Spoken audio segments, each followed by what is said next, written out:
আর আউটডোরে এই বর্ষার শেষ আর শীতের শুরুতে আমরা পাই হচ্ছে বহু বহু ক্রনিক কাশি, জ্বর এবং নাক দিয়ে জল ঝরা, অল্প অল্প কাশি, খানিকটা শ্বাসের সমস্যা।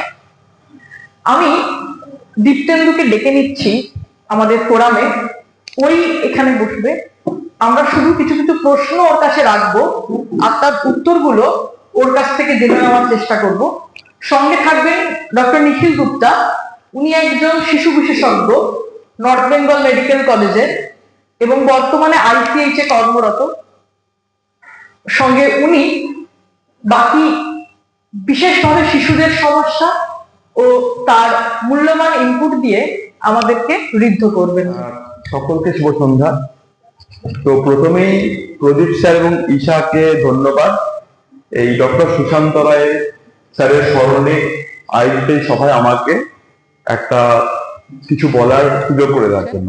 আমরা ওনার কাছে প্রথম প্রশ্নটা আমাদের রাখি, সেটা হচ্ছে শীতকালে শ্বাসের সমস্যা বেড়ে যায় ঠিক কোন কারণে, কি কি বিষয়ের জন্য এটা বাড়ে?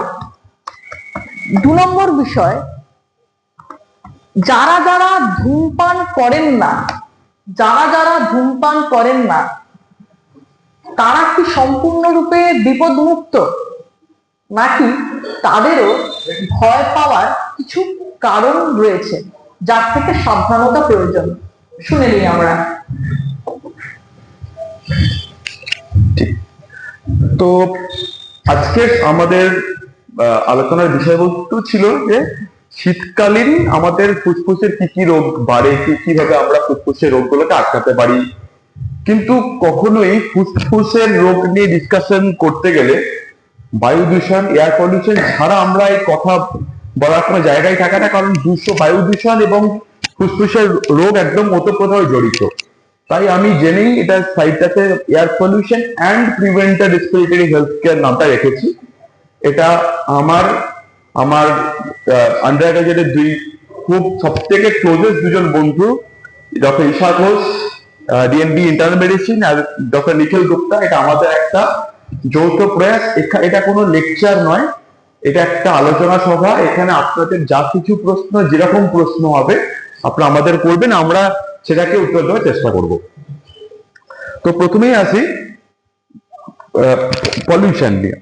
তো পলিউশনের কিভাবে হয় সেটা নিয়ে আপনাদেরকে খুব একটা বলার কিছু নেই, কয়েকটা ইমেজ রেখেছি এই জন্য, যে গাড়ি থেকে পলিউশন, কনস্ট্রাকশন বিল্ডিং থেকে, এখানে আমাদের বিভিন্ন ইন্ডাস্ট্রি থেকে প্লাস্টিক পুড়িয়ে, স্মোকিং, আর এখানে পেস্টিসাইড খুব কমন এগুলো আছে। এছাড়াও রেফ্রিজারেটর, বিভিন্ন ইলেকট্রনিক্স থেকেও হয়ে থাকে, এগুলো নিয়ে আপনারা সবাই জানেন।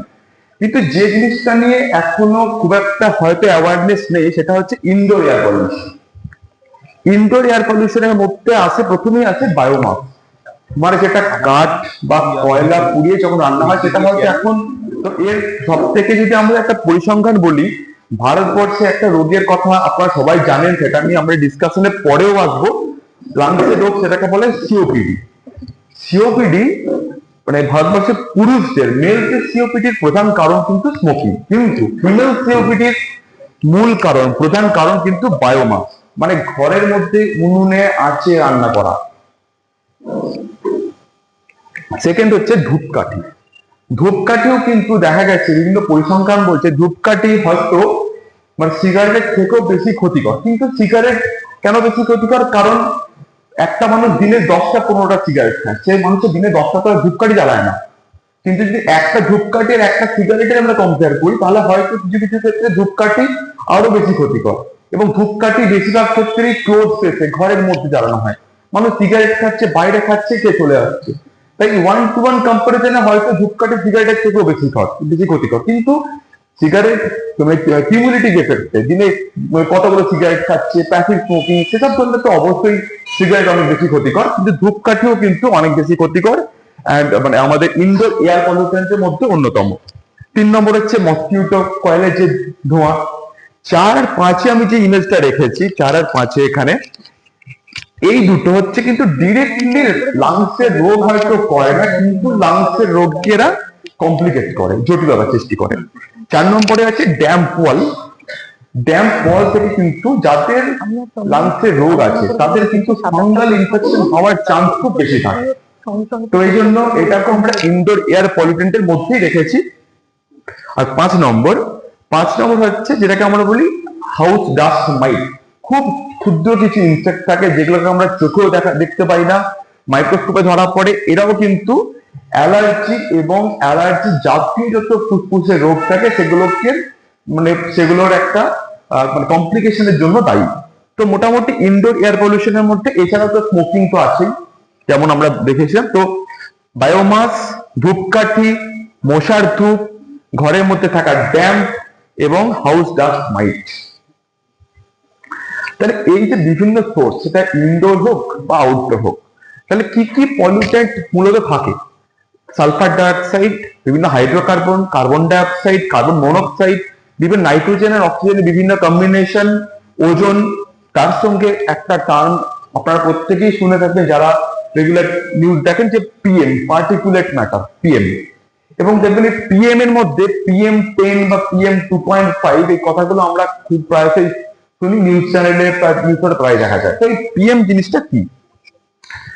এখানে আপনি যদি দেখেন যে আমরা একটা হিউম্যান হেয়ারের একটা দেখি, যেটা একটা হিউম্যান হেয়ারের ক্রস সেকশন, আমাদের একটা চুলের, যেটার মোট সারফেস এরিয়া হয় মোটামুটি 50 to 70 মাইক্রোমিটার মতো। ওর কম্পারিজনে দেখলে যে 2.5 পার্টিকেল বলছি, সেটা প্রায় ওর 30 ভাগ, 20 থেকে 30 ভাগের থেকে ছোট একটা পার্টিকেল। আর PM10 এর সাইজ দেখুন, মানে একটা চুলের সঙ্গে কম্পেয়ার করুন, PM10, PM2.5। তো এই টার্মটা ইম্পর্টেন্ট। এইগুলো হচ্ছে বিভিন্ন ধূলিকণা, বিভিন্ন পার্টিকেলস, বিভিন্ন পলিউটেন্টের সাইজ। দেখা গেছে যেগুলোর সাইজ 10 মাইক্রোমিটারের থেকে বেশি, সেগুলো আমাদের নাক, আমাদের এয়ারের মধ্যে যে সিলিয়া থাকে, সেগুলোকে আমাদের লাংসের মধ্যে ঢুকতেই আটকে দেয়। যেগুলো 2.5 থেকে 10 এর মধ্যে থাকে, তারা মূলত এই ছবিতে দেখবেন আপার এয়ারওয়েতে ডিপোজিট হয়। আমাদের মানে আপার এয়ারওয়ে, যেটাকে আমরা ট্রাকিয়া বলি, ব্রঙ্কাই বলি, সেখানে ডিপোজিট হয়। কিন্তু সব থেকে ভয়ানক এবং মারাত্মক যেটা নিয়ে বলা হয় 2.5 এর নিচে, মানে এটা 0.1 থেকে 2.5, এরা কিন্তু আমাদের এয়ারের মধ্যে গিয়ে প্যারেনকাইমা, মানে একদম ফুসফুসের যে এখানে একদম অ্যালভিওলাস, যেখানে গ্যাসিয়াস এক্সচেঞ্জ হয়, সেখানে পৌঁছে যায়। এবং কোনো কোনো ক্ষেত্রে এগুলো ব্লাড সার্কুলেশনেও পৌঁছে যায়। ব্লাড সার্কুলেশনে পৌঁছে যাওয়ার অসুবিধা হচ্ছে, ইনডিরেক্টলি দেখা গেছে যে এই পার্টিকুলেট ম্যাটারগুলো লাংসের রোগ তো করছেই, এরা বিভিন্ন ভাস্কুলার রোগ মানে স্ট্রোক, ভাস্কুলার রোগ মানে এমআই, মানে যেসব ক্ষেত্রে আমাদের ব্রেনের রক্তবাহ বা হার্টের রক্তবাহ ব্লক হয়ে গিয়ে যে রোগগুলো হয়, সেই রোগগুলো কিন্তু ইনডিরেক্টলি PM2.5 মাইক্রোমিটারের যে পার্টিকেলস, সেগুলো কিন্তু করছে। তো এখন আমাদের এই যে বিভিন্ন পলিউশন, এয়ার পলিউশন, সেগুলোকে আমরা মাপছি কি করে? মাপার জন্য বিভিন্ন ইন্ডেক্স আছে। তার মধ্যে সবচেয়ে কমনেস্ট ইন্ডেক্স হচ্ছে এয়ার কোয়ালিটি ইন্ডেক্স।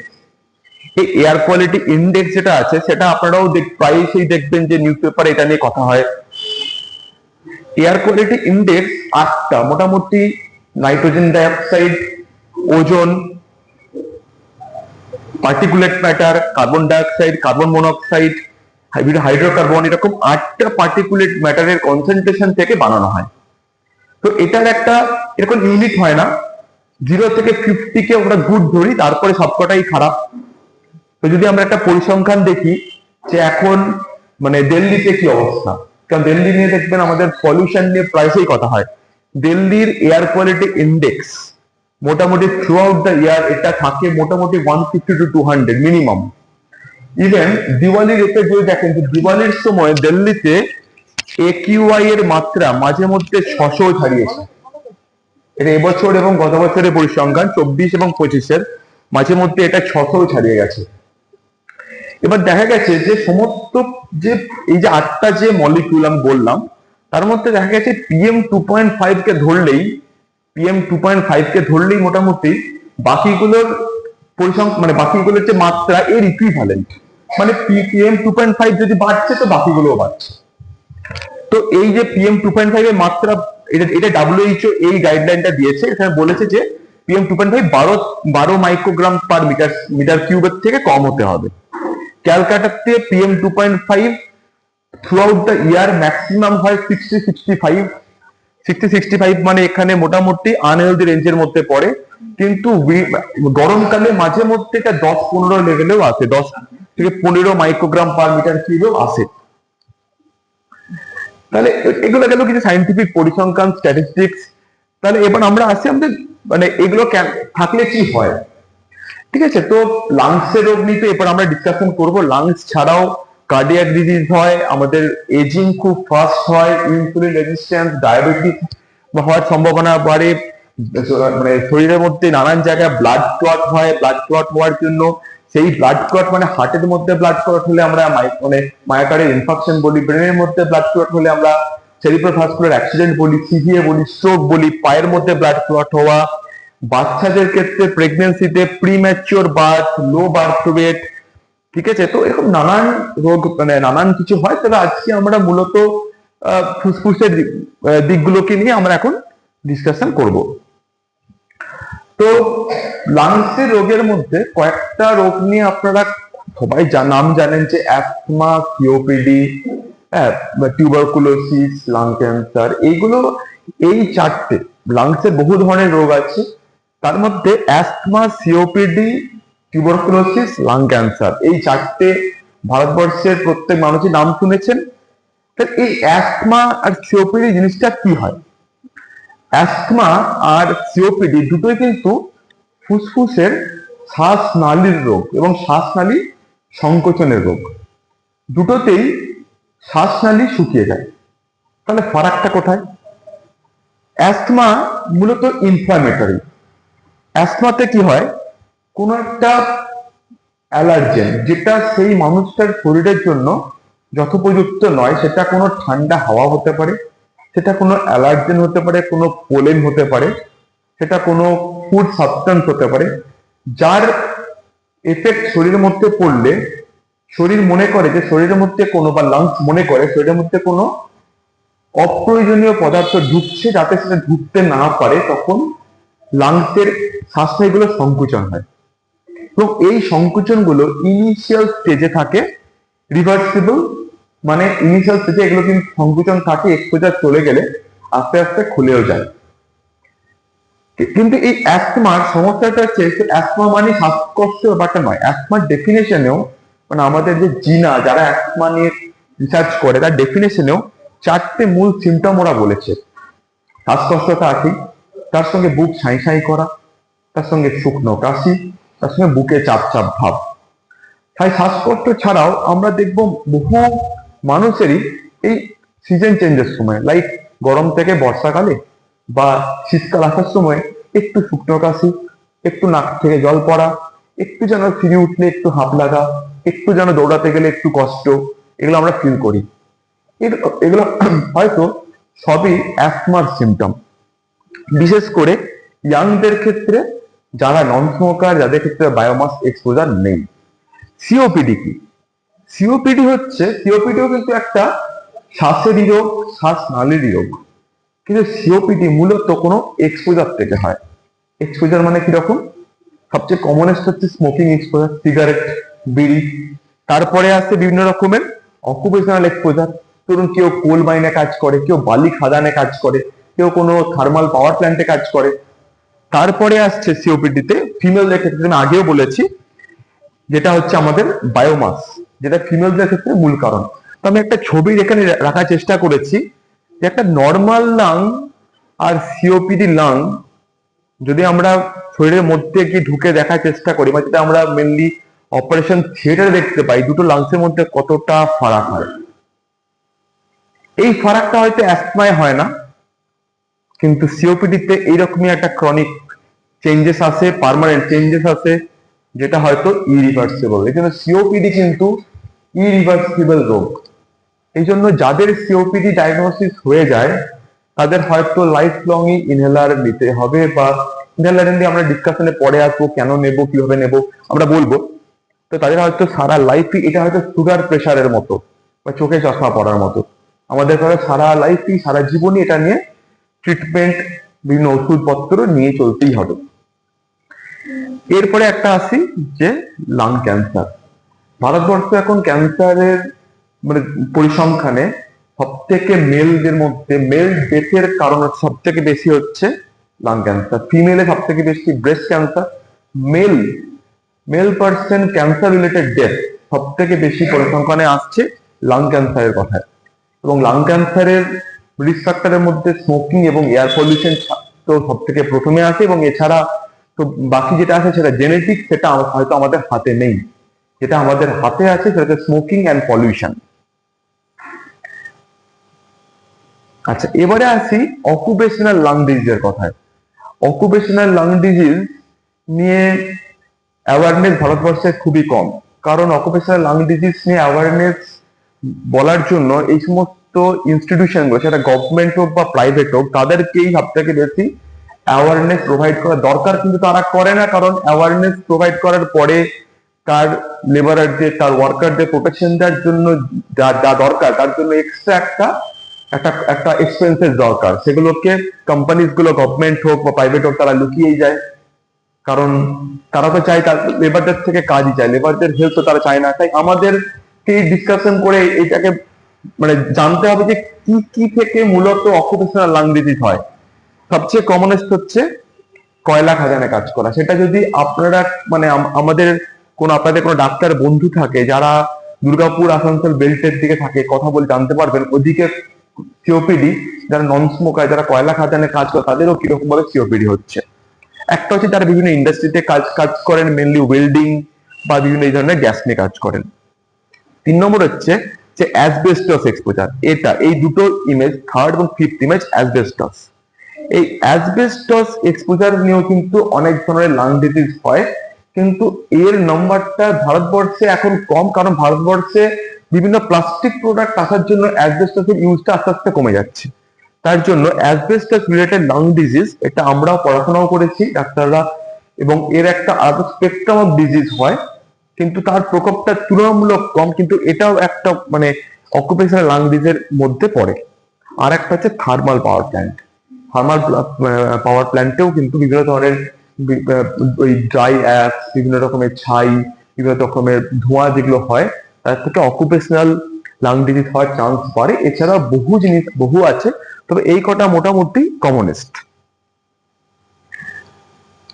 তো আমরা এতক্ষণ এলাম যে লাং ডিজিজ কমনলি কি হয় এবং কোন কোন পলিউশন, কোন কোন এক্সপোজার থেকে লাং ডিজিজ হয়। এরপরে আমরা আসবো যে এই শীতকালীন, এরপরে আমরা আমাদের মূল বক্তব্যে আজকে আসছি। তো শীতকালীন লাংসের জন্য শীতকালীন একটা মানে প্রিপারেশন কেন দরকার লাংসের জন্য? তো প্রথম কথা হচ্ছে, লাংস এমন একটা অর্গান না যেটা 24/7 পুরো আউটসাইডের সঙ্গে এক্সপোজ। মানে আপনি যদি ভেবে দেখেন, আপনার স্টমাক, লিভার, হার্ট, আপনি কিছু খাবার খাচ্ছেন দিনে, হয়তো সারাদিনে আপনি 1 ঘন্টা খাবার খান লাঞ্চ নেওয়া মিলিয়ে, আপনি 1 ঘন্টা একটা ফরেন মেটেরিয়াল নিলেন। হার্ট তো ডিরেক্টলি কানেক্টেড নয়, কিডনি ডিরেক্টলি কানেক্টেড নয়, আমরা যা ইনহেল করি, যা খাই, সেগুলো ইনডিরেক্টলি কানেক্টেড। একমাত্র লাংস এমন একটা অর্গান, আপনি জেগে আছেন, ঘুমাচ্ছেন, কাজ করছেন, অফিসে আছেন, লাংস সর্বক্ষণ কাজ করছে, লাংস সারাক্ষণ হাওয়া নিচ্ছে, সারাক্ষণ আমরা আউটসাইডের সঙ্গে এক্সপোজ, সারাক্ষণ আমাদের চারপাশে যা গ্যাস, যা এয়ারে যা আছে আপনি নিতে বাধ্য। তা আমরা আমাদের পেশেন্টদেরকে বলি, অনেকেই বলেন যে স্যার বারবার কেন আসতে হচ্ছে, ইভেন অনেক লোককে বারবার ভর্তি হতে হচ্ছে, 2-3 বার বছরে ভর্তি হতে হচ্ছে। আমরা এটাই বলি যে আপনি ধরুন আজকে গেলেন কোনো একটা জায়গায় গেলেন, কোন গ্যাদারিং গেলেন, আপনি মানে ধর্মতলায় কিছু জিনিসপত্র কিনতে গেলেন, আপনার পেটের সমস্যা আছে, আপনি ভাবলেন যে বাইরে খাবেন না, আপনি ভাবলেন যে বাইরে গিয়ে জলটাও খাবেন না, জলটাও ক্যারি করে নিয়ে গেলেন। লাংস এরকম নয়, লাংস আপনাকে শ্বাস নিতেই হবে। আপনার বাড়িতে, আপনার বাড়ির বাইরে আপনি যেখানে যাবেন, সেখানে হাওয়াতে যা আছে আপনাকে শ্বাস নিতেই হবে। এটাই হচ্ছে লাং ডিজিজের সব থেকে রিস্ক ফ্যাক্টর।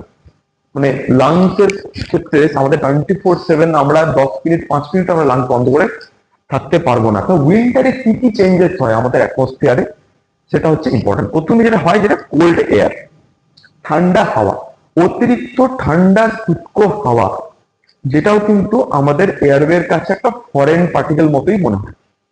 অতিরিক্ত ঠান্ডা শুষ্ক হাওয়া, আপনারা একটা জিনিস দেখবেন যে হসপিটালে যখন অক্সিজেন দেওয়া হয়, সে অক্সিজেন না একটা জলের পাত্রের মধ্যে দেওয়া হয়, সেখান থেকে অক্সিজেন আমরা বলি ময়েস্ট অক্সিজেন, মানে আমরা যে এয়ারটা পেশেন্টকে দিই সেটাও একটু ভিজিয়ে দিই।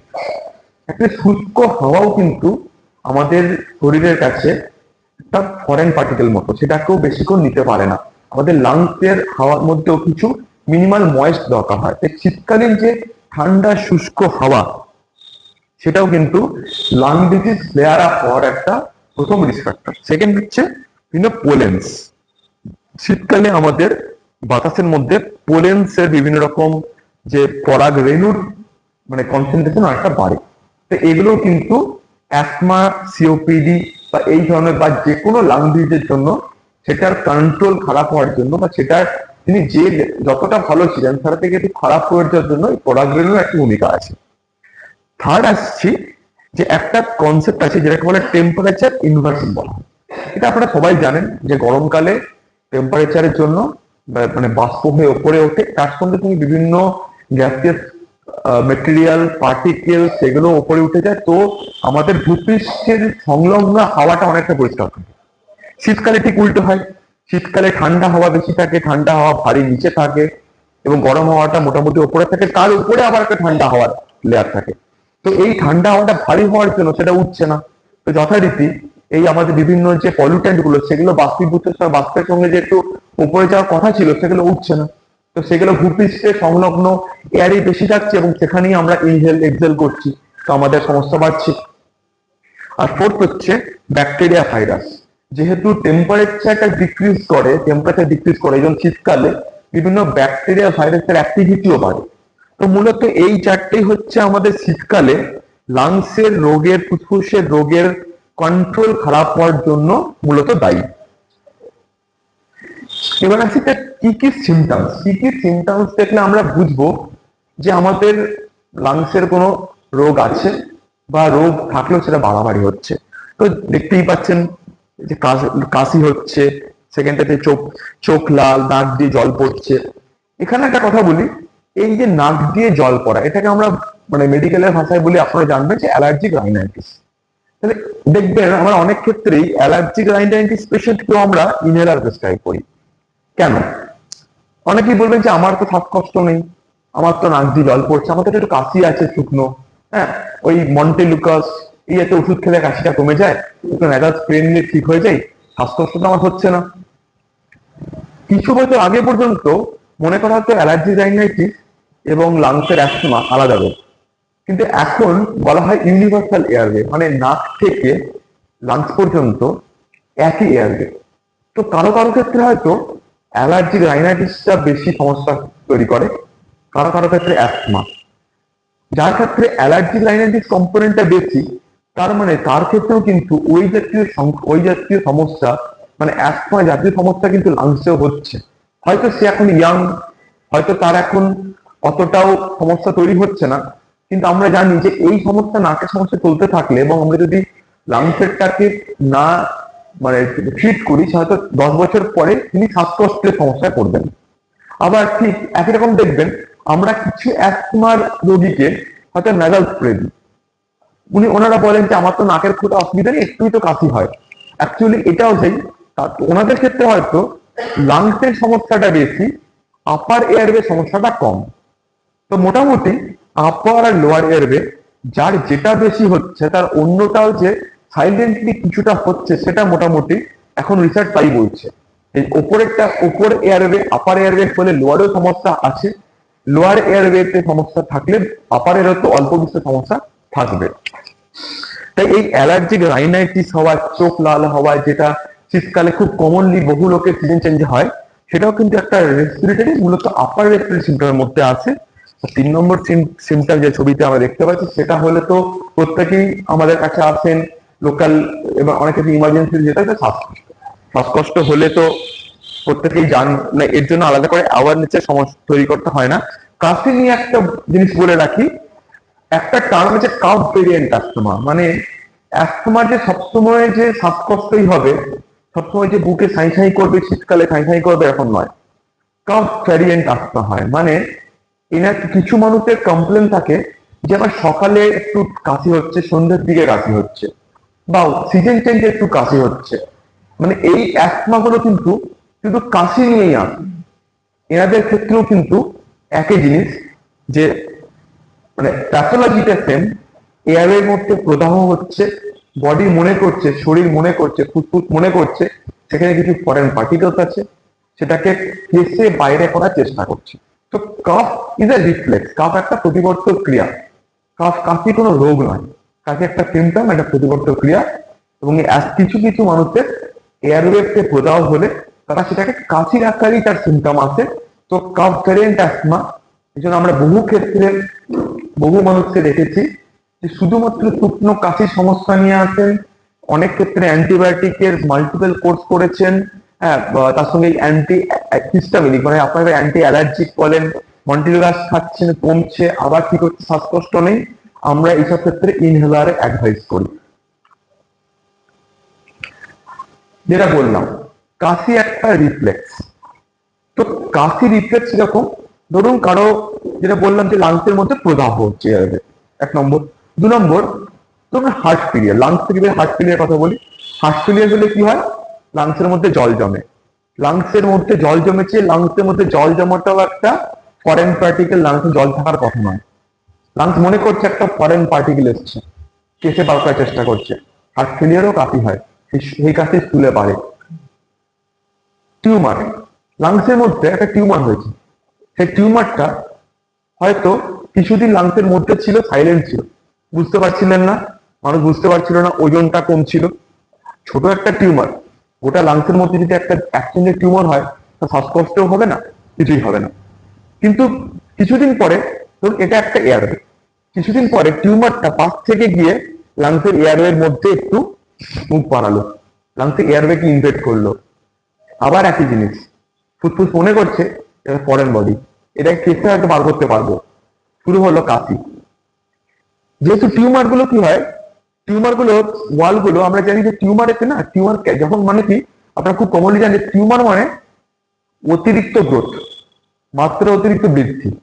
মাত্রা অতিরিক্ত বৃদ্ধি মানে সেখানে প্রচুর ব্লাড ভেসেল, প্রচুর রক্ত দিতে, প্রচুর নিউট্রিশন দিতে হচ্ছে ওকে, নাহলে ও মাত্রা অতিরিক্ত মানে শরীরের বৃদ্ধির থেকেও ও অনেক ফাস্ট মানে গতিতে বৃদ্ধি পাচ্ছে। তারপরে ওখানে প্রচুর ব্লাড ভেসেল, এবং এই ব্লাড ভেসেল গুলো কি হয়, মানে আনহেলদি ব্লাড ভেসেল, ইজিলি ভেঙে যায়, ইজিলি ছিঁড়ে যায়। এই এয়ারের মধ্যে এখানে গেল, কাশি হলো, এবার এখানে কিছু ব্লাড ভেসেল আছে, দু চারটে কাশি হলো, কাশি তো একটা মেকানিক্যাল এফেক্টের মতো না, বডি ঝাঁকানি হচ্ছে, কিছু ব্লাড ভেসেল ছিঁড়ে গেল, রক্ত বেরোলো, সে রক্ত কাশি দিয়ে এলো, এই শুরু হলো রক্তপাত।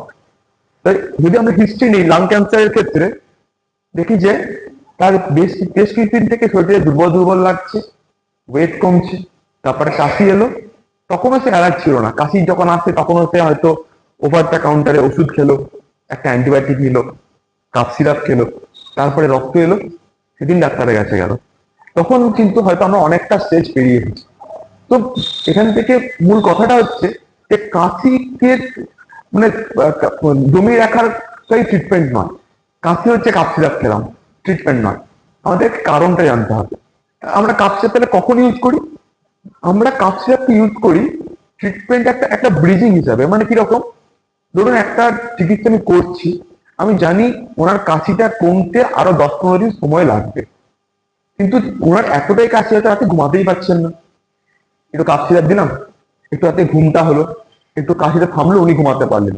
তো কিছু দিনে একটা টেম্পোরারি সিমটোমেটিক রিলিফ হিসাবে, কিন্তু কাশি হচ্ছে, আমি দোকান থেকে দিনের পর দিন কাপ সিরাপ খাচ্ছি, এই কাপ সিরাপ না হলে ওই কাপ সিরাপ খাচ্ছি, এটা কখনোই সলিউশন না। এবারে কিছু কমন জিনিস যে আমরা কি কি করি, প্রথম হচ্ছে যে হিস্ট্রি আমরা জানি, তারপরে আমরা কিছু কমন টেস্ট করে থাকি। সবচেয়ে প্রথমেই করি একটা এক্সরে, কফ উঠলে একটা একটা কফের টেস্ট। অনেক ক্ষেত্রে আমরা একটা স্পাইরোমেট্রি করে থাকি। স্পাইরোমেট্রি নিয়ে একটু জানা দরকার, কারণ স্পাইরোমেট্রি যে এক্সরে করি না, বা এরপরে সিটি স্ক্যান আসবো, এক্সরে সিটি স্ক্যান এগুলো হচ্ছে আমাদের লাংসের স্ট্রাকচার দেখায়, লাংসের মধ্যে দেখায় যে লাংসের স্ট্রাকচারলি ঠিক আছে কিনা। লাংসের ফাংশন বোঝার জন্য স্পাইরোমেট্রি করতে হয়। ফুক মানে আমার কতটা ফুক দেওয়ার জোর, কতটা ফুক মানে আমি দিতে পারছি।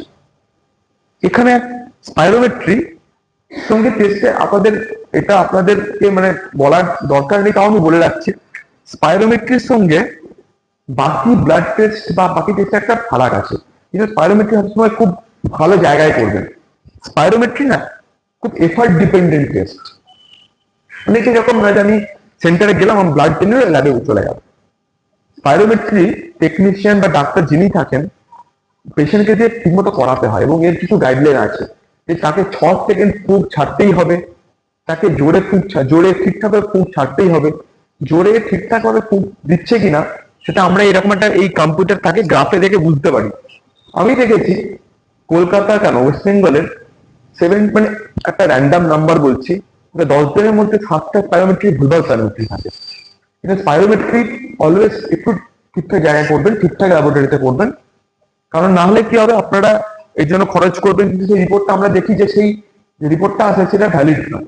তো যেটা ভ্যালিড নয় সেটা আমরা কোনো কনক্লুশনই করতে পারবো না। তো স্পাইরোমেট্রিও একটা টেস্ট যেটা কিন্তু লাং ফাংশন বোঝায়, মানে লাংসের কতটা হাওয়া নেওয়ার ক্যাপাসিটি, লাংসের কতটা ফুলতে পারে, তার কিছু প্যারামিটার আমরা সেখান থেকে পেতে পারি। আর এটা খুব কমন হচ্ছে লাংসের মধ্যে অনেক সময় জল জমে, সেই জল জমলে আমরা সেই জলকে টেস্ট করতে পাঠাই। তো এইগুলো হচ্ছে খুব কমন লাংসের ডিজের মধ্যে আছে। এরপরে সিটি স্ক্যান আছে, তারপরে কিছু অ্যাডভান্স টেকনিক ব্রঙ্কোস্কোপি, থোরাকোস্কোপি।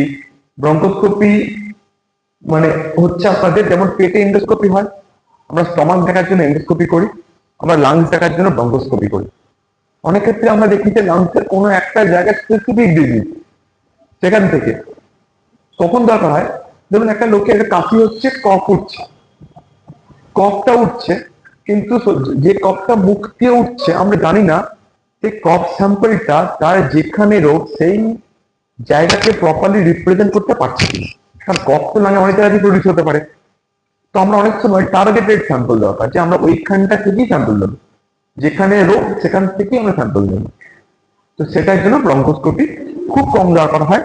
হয়তো 50 জন লাংসের ওপিডিতে পেশেন্ট এলে হয়তো একজনকে ব্রঙ্কোস্কোপি দরকার হয়, খুব কম দরকার হয়। কিন্তু এটা হচ্ছে আমাদের এই পেটের এন্ডোস্কোপির মতো। এরপরে আছে ইনহেলার নিয়ে। ইনহেলার নিয়ে মানুষের প্রচুর প্রশ্ন, প্রতিদিন ওপিডিতে বিভিন্ন রকম প্রশ্ন।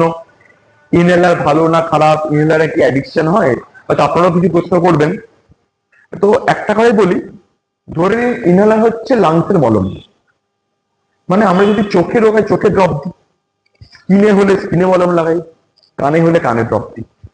ইনহেলার হচ্ছে লাংসের মলম, একটা পাউডার ফর্মে দিই, যে পাউডারটা খুব ফাইন পার্টিকুলার ড্রাগসকে ডেলিভারি করা হয়, লাংসের মধ্যে যাচ্ছে, ডিরেক্টলি লাংসের মধ্যে গিয়ে ওটা ডিপোজিট হচ্ছে। তাহলে এর সঙ্গে ট্যাবলেট নয় কেন, মানে এখনো পর্যন্ত বহু মানুষ আছেন যারা ট্যাবলেট খেতে পছন্দ করে কিন্তু ইনহেলার পছন্দ করেন না। ইনহেলার আবিষ্কারই করা হয়েছিল কিছু কিছু ক্ষেত্রে ট্যাবলেটকে যাতে আমরা অ্যাভয়েড করতে পারি। ট্যাবলেট কিভাবে কাজ করে, ট্যাবলেট আমরা খেলাম, স্টমাকে গেল, ক্ষুদ্রান্ত ইন্টেস্টাইনে গেল, ইন্টেস্টাইনে গিয়ে অ্যাবজর্ব হলো, ব্লাডে গেল, সেই পার্টিকেল এই যে ড্রাগস সেটা গোটা শরীরে সার্কুলেট হয়ে হয়ে লাংসে গেল, তারপরে সেই ডিজিজটাকে কারেক্ট করছে। ইনহেলার হচ্ছে এই ব্লাডের ওয়েটাকে আমরা বাইপাস করবো, ডিরেক্টলি আমরা লাংসে ডেলিভার করব, তার জন্যই ইনহেলার। তো ইনহেলার তার মানে আমরা যে ওষুধগুলো, আপনারা যদি কেউ ইনহেলার ইউজ করেন দেখবেন যে ওষুধের যে কন্টেনার থাকে তাতে লেখা থাকে মাইক্রোগ্রাম। ওষুধ কিন্তু ট্যাবলেট মিনিমাম মিলিগ্রামে হয়, ইনহেলার মাইক্রোগ্রামে হয়। ওটা খুব কম ডোজ দিই আমরা, দেখি সেই খুব অল্প ডোজটাই কিন্তু আমাদের লাংসের মধ্যে দিলে সেটা মানে যথাযথ ডোজ। তাহলে আমাদের কি যেহেতু বাইপাস হচ্ছে, তো আমরা মানে আমাদের একটা টার্ম আছে, আমরা বলি মেটাবলিজম। অনেকটা ড্রাগ হয়তো মেটাবোলাইজ হয়ে গিয়ে নষ্ট হয়ে যায় ব্লাডে গেলে, এখানে আমরা ডিরেক্টলি লাংসের মধ্যে ডেলিভার করছি, খুব অল্প ডোজে কাজ হচ্ছে, খুব অল্প ডোজ লাংস থেকে ব্লাডে অ্যাবজর্ব হয়, সেটা হয়তো ট্যাবলেটের তুলনায় হয়তো 1000 ভাগের 1 ভাগ। ট্যাবলেট খেলে যা অ্যাবজর্ব হতো ব্লাডের মধ্যে তার 1000 ভাগের 1 ভাগ। তাই এর সাইড এফেক্ট অনেক কম। কিছু কিছু সাইড এফেক্ট আছে আমি এখনই বলবো সেগুলো, এবং সেগুলোকেও ইজিলি ট্যাকেল করা যায়। মানে অন্যান্য ট্যাবলেটের সাইড এফেক্ট থেকে অনেক কম। এবার ইনহেলার নেওয়ার কিছু ব্যাপার আছে। তবে ইনহেলার এখন বেশ কস্টলি। যদি না আপনি মানে গভর্নমেন্টের, সেন্ট্রাল গভর্নমেন্টের স্টোর বা আমাদের জনঔষধি থেকে না, ইনহেলার কিন্তু বেশ কস্টলি। তা আপনি ইনহেলার নিচ্ছেন, বহু লোকই আমাদের, বহু পেশেন্ট আমাদের কাছে এসে বলেন যে এটা নিচ্ছি কিন্তু আমি ভালো হচ্ছি না। হয়তো কিছু কিছু ক্ষেত্রে ঠিক যে ইনহেলারটা দিয়েও তার রোগটা কন্ট্রোল করা যাচ্ছে না, কিন্তু আমরা দেখেছি হয়তো 80 to 90% ক্ষেত্রে ইনহেলার নেওয়ার টেকনিকটা ভুল হচ্ছে। ইনহেলার দেখবেন এখন মানে আপনারা যে ইনহেলার সঙ্গে খুব বেশি প্রচলিত, সেটা হচ্ছে যে ইনহেলারের উপরে একটা প্রেসার দেওয়ার জায়গা থাকে, প্রেসার দিলে একটা গ্যাস বেরোয়। এগুলোকে আমরা বলি প্রেসার অ্যাকচুয়েটেড, মানে ওখানে একটা জায়গা প্রেসার দিলে ড্রাগটা ডেলিভার হয়। Pressure actuated meter dose inhaler বলি আমরা। এখন এর কিছু নতুন ভার্সন এসছে যেখানে প্রেস করার দরকার হয় না, সেখানে মুখে টানলেই হয়। সেটাকে বলা হয় ব্রেথ অ্যাকচুয়েটেড, মানে আমি টানলাম, ডাক চলে এলো। এগুলো নতুন আবিষ্কার, গত 5 বছরে হয়তো আমাদের মানে আমরা মানে অ্যাভেলেবেল হয়েছে। কিন্তু তার আগে যে ট্র্যাডিশনাল ইনহেলার যেটা বহু বছর ধরে আসছে, সেটা হচ্ছে প্রেসার অ্যাকচুয়েটেড। আমরা একটু ঝাঁকিয়ে নিতে বলি, ঝাঁকিয়ে নেওয়ার পর উপরে একটা সুইচ থাকে, ড্রাগ থাকে, সেটা প্রেস করতে বলি, ড্রাগসটা বের হয়। যদি এটা আমরা ডিরেক্টলি নিই, এর দেখা গেছে 60 to 70% ক্ষেত্রে এটা কিন্তু জিভ, দাঁত, গামস, মুখের মধ্যে ফ্যারিংস এর মধ্যে ডিপোজিট হয়। তার মানে আমরা যা ড্রাগস দিলাম তা 70%ই থাকলো মুখে এবং মুখের মধ্যে, বাকি 30% হয়তো লাংস থেকে পৌঁছালো। তাহলে এর থেকে কি উপায়? আমরা দেখা গেল একটা স্পেসার ইউজ করলাম। স্পেসার স্পেসার মানে একটা চোঙা মতো যন্ত্র, বিভিন্ন রকম শেপে পাওয়া যায়, এরকম লম্বা টানেল মতো পাওয়া যায়, একটু ফানেল শেপে পাওয়া যায়। যখন ওষুধটা ডেলিভার করলাম, এখানে এই স্পেসারের মধ্যে ড্রাগটা ডিপোজিট হলো। এবং এটা কেন ইম্পর্টেন্ট? কারণ যারা লাংসের সত্যিকার রোগী এবং বিশেষ করে যারা লাংসের অনেক অ্যাডভান্স স্টেজে আছেন, অনেক সিওপিডি বহুদিন ধরে ট্রিটমেন্টে আছেন, তাদের একবারে শ্বাসটা টানার ক্ষমতাও কম থাকে। এই যখন ড্রাগসটা এখানে দিলাম, এই স্পেসারের মধ্যে এটা ডিপোজিট হলো। ডিপোজিট হওয়ার পরে আমি এটা 30 সেকেন্ড বা 1 মিনিট ধরে এই প্রেসারের মুখে আমি নিয়ে আমার নিজের গতিতে, যেটা পেশেন্টের নিজের গতি যতটা সে টানতে পারে, সেই গতিতে সে 30 সেকেন্ড 1 মিনিট ধরে 3 বার 5 বার সেই শ্বাসটা নেওয়া ছাড়া করব। এবং এতে 80 to 90% ড্রাগকে আমরা ডিরেক্টলি লাংসে পৌঁছাতে পারি, মুখের মধ্যে ডিপোজিশন আটকাতে পারি। মুখের মধ্যে ডিপোজিশন হলে আর একটা জিনিস হয়, সেটা সবচেয়ে কমন সাইড এফেক্ট ইনহেলার নেওয়া। দেখবেন ইনহেলারের মধ্যে আমরা কিন্তু লো ডোজে স্টেরয়েড ইউজ করি। স্টেরয়েড আমরা জানি ক্ষতিকর, স্টেরয়েডের কিছু কমপ্লিকেশন আছে, স্টেরয়েড দিলে লং টার্মে অনেক ক্ষতি হয়। কিন্তু ওই যে আমাদের ট্রিটমেন্টের ক্ষেত্রে আমাদের মানে এই অ্যালোপ্যাথি বা মডার্ন মেডিসিন সবসময় হচ্ছে বেনিফিট ভার্সেস রিস্ক। কোনো ট্রিটমেন্ট করতে গেলে যে এটা নিয়ে বেনিফিট কতটা, রিস্ক কতটা। তো এই যে লো ডোজ স্টেরয়েড ইউজ করি, এটা আমরা দেখেছি যে বিভিন্ন রিসার্চে দেখা গেছে এতে তার মানে সার্ভাইভাল মানে স্টে মানে 10 ইয়ার সার্ভাইভাল বা এগুলো অনেক বেশি হয়। তাই জন্য আমরা এই লো ডোজ স্টেরয়েড ক্ষেত্রে আমরা অ্যাকসেপ্ট করে নিয়েছি। এগুলো আমরা দেখেছি যে মেজরিটি মানুষের ক্ষেত্রে এগুলো ক্ষতির তুলনায় ভালোই করছে। তো এই যে স্টেরয়েড যাতে ইনহেলার থাকে, এগুলো যদি মুখের মধ্যে জমা হয় না, মুখের মধ্যে কিন্তু ফাঙ্গাল ইনফেকশন হওয়ার চান্সও বেশি থাকে। তাই যদি প্রেসার নিয়ে ইউজ করলে এবং ইনহেলার নেওয়ার পর যদি একটু গার্গল বা কুলকুচি আমরা যেটা বলি করা যায়, এরকম নয়, ব্যাপার নয় যে গরম জলেই করতে হবে, এরকম ব্যাপার নয় যে কোনো কিছু বিটাডিন দিয়ে করতে হবে। নর্মাল ওয়াটারে যদি আমরা করতে পারি, তাহলে সেটা ক্ষেত্রে আমাদের মুখের ফাঙ্গাল ইনফেকশন গুলোকে আটকানো যায়। তো মুখের ফাঙ্গাল ইনফেকশন হচ্ছে মানে কমনেস্ট কমপ্লিকেশন অফ ইনহেলার, যার জন্য চিকিৎসা লাগে। আর কিছু কমপ্লিকেশন আছে ইনহেলারের, সেটা পরে বলছি। তো এখন যেগুলো ব্রেথ অ্যাকচুয়েটেড বললাম, যে টানলে ওষুধ আসবে, সেগুলোর ইউজ এখনো জাস্ট হয়তো কয়েক বছর চালু হয়েছে। এছাড়া যে ইনহেলারে প্রেস করে ড্রাগকে ডেলিভার করতে হয়, সেই সমস্ত ইনহেলারই কিন্তু এই স্পেসার দিয়ে নেওয়া উচিত। অনেকের ধারণা আছে এটা বাচ্চাদের জন্য, অনেকে বলেছেন যে আমি তো মনে করতাম এটা বাচ্চাদের জন্য, বড়দের জন্য নয়। না, যে ইনহেলার প্রেস করতে হয়, এটা বাচ্চা নিক মানে ইয়াং অ্যাডাল্ট নিক বা বৃদ্ধ নিক, প্রত্যেককে এই স্পেসার দিয়ে নিতে হবে। স্পেসার বিভিন্ন শেপের থাকে, সেটা ম্যাটার করে না, যে কোনো টাইপের স্পেসার ইউজ করলেই হবে। আর একটা কমন কমপ্লিকেশন যেটা খুব কমনলি লোকে এসে বলেন যে এই যে ইনহেলার নেওয়ার পর একটু হাত পা কাঁপছে। তো ইনহেলারের মধ্যে আমরা কিছু ড্রাগ কিছু আমরা ইউজ করি, যেগুলোকে আমরা বিটা অ্যাগনিস্ট বলি। সেইগুলো নিলে ইনিশিয়ালি একটু হাতে একটু কাঁপা, হ্যাঁ, এগুলো হাতা কাঁপা, যে বডিতে একটু মানে অনেকে ট্রেমার বলেন, অনেকে বলেন যে গোটা বডি একটু চেক করছে, এগুলো হয়। তো জেনারেলি এগুলো নিতে নিতে কমে যায়। তো আমরা অ্যাডভাইস করি যে ইনহেলার স্টার্ট করার পরে যখন প্রথম প্রথম নিচ্ছেন, নিয়েই মানে তারপরের 1-2 ঘন্টা একটু বাইক চালাবেন না বা দৌড়ঝাঁপ করবেন না, শান্ত থেকে মানে নর্মাল যে একটু মানে বাইক টাইক চালানো করে অ্যাভয়েড করতেই বলি। তবে এই হাত কাঁপা বা ট্রেমার যেটা বলছি, সেটা আস্তে আস্তে দেখা গেছে যে নিতে নিতে মোটামুটি এগুলো তো এই কমপ্লিকেশনটা আমাদের শরীর উইদাউট এনি ট্রিটমেন্ট আস্তে আস্তে ওভারকাম করেই নেয়। এর জন্য কোনো ট্রিটমেন্ট লাগে না। ঠিক এরপরে একটা কমন খুব মানে মিথে আসি যে অ্যান্টিবায়োটিক্স। ভারতবর্ষে তো অ্যান্টিবায়োটিক্সের কোনো রেস্ট্রিকশন নেই, খাতায় কলমে হয়তো আছে যে অ্যান্টিবায়োটিক উইদাউট প্রেসক্রিপশন ছাড়া দেওয়া যাবে না, কিন্তু অ্যাকচুয়ালি প্র্যাকটিক্যালি আপনারা জানেন কোনো রেস্ট্রিকশন নেই। মানে অ্যাজিথ্রোমাইসিন হচ্ছে সব থেকে মানে commonly abused or misused antibiotic. তো এইখানে কাফ অ্যান্ড কোল্ড মানে কি অ্যান্টিবায়োটিক? দেখুন, এই শীতকালীন যত কাফ অ্যান্ড কোল্ড হয় তার মূল কারণ কিন্তু তিনটে। একটা হচ্ছে পোলেন্স, সেখানে হচ্ছে ডাস্ট পার্টিকেল, থার্ড হচ্ছে ভাইরাস, মাইক্রো অর্গানিজমের মধ্যে ভাইরাস। এগুলো জেনারেলি দেখবেন ওই শুরু হবে নাক বন্ধ, গলা খুসখুসে কাশি, তারপরে একটু গলায় ব্যথা, একটু চোখটা হয়তো লাল হচ্ছে, একটু জ্বর এলো 2-3 দিন, তারপরে এটা আস্তে আস্তে ঠিকও হয়ে গেল। জ্বর এলে যদি জ্বর সত্যি কাঁপুনি হচ্ছে, একটু প্যারাসিটামল খান, একটু গরম জলে গার্গেল করুন, একটু গরম জলে স্নান করুন, ঠান্ডা লাগাটাকে আটকান।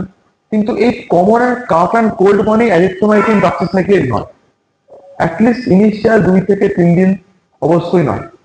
কিছু কিছু সিমটম আপনি ধরতে পারেন, দেখছেন যে ধরুন একদম ঘন থকথকে সবুজ হলুদ ধরনের কফ হচ্ছে, এক্সপেক্টোরেশন ঘন হলুদ বা হালকা ব্লাড আসছে, তাহলে অবশ্যই কোনো নিয়ার বাই কোনো কারো কাছে কাউকে দেখান এবং অ্যান্টিবায়োটিক হয়তো লাগবে।